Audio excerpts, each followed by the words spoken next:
আসসালামু আলাইকুম সম্মানিত খামারি ভাই।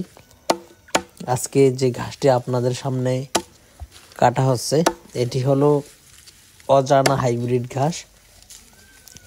এই ঘাসটি পানিতে এবং শুকনা জমিতে দুই জায়গাতেই ভালো ফলন হয়। তবে যেসব এলাকায় আপনার 6 মাস পানি থাকে কিংবা 6 মাস শুকনো থাকে সেই সব এলাকার জন্য এই অজানা হাইব্রিড ঘাসটি আপনারা চাষ করতে পারেন। আমাদের কাছে অজানা এবং জার্মান অর্থাৎ পানিতে চাষ করার মতো দুই জাতের ঘাস রয়েছে।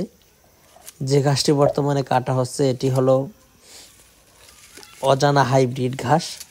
এই ঘাসটি খুবই মোটা হয়। আর আরেকটি পানির ঘাস রয়েছে সেটি হলো হোয়াইট জার্মান বা জার্মান হোয়াইট হাইব্রিড বলা হয়। সেই জার্মান হোয়াইট হাইব্রিড ঘাসটি একটু চিকন, যদিও আমাদের কাছে অজানা এবং জার্মান দুইটা ঘাসই রয়েছে। তো দর্শক শ্রোতা, আপনি যদি চান অজানা হাইব্রিড ঘাস চাষ করতে কিংবা আপনি যদি চান জার্মান হোয়াইট হাইব্রিড ঘাস চাষ করতে, তাহলে আমাদের কাছ থেকে এই অজানা এবং জার্মান এই দুইটি ঘাসের কাটিনি সংগ্রহ করতে পারেন। আমরা কুরিয়ার সার্ভিসের মাধ্যমে সারা বাংলাদেশে ক্যাশ কন্ডিশনে এই ঘাসের কাটিনগুলো ডেলিভারি দিয়ে থাকি।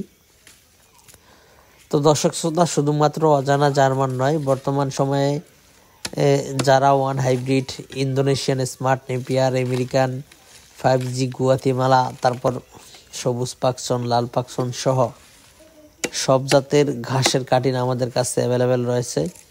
আপনারা চাইলে যে কোনো ঘাসের কাটিন আমাদের কাছ থেকে সংগ্রহ করতে পারেন।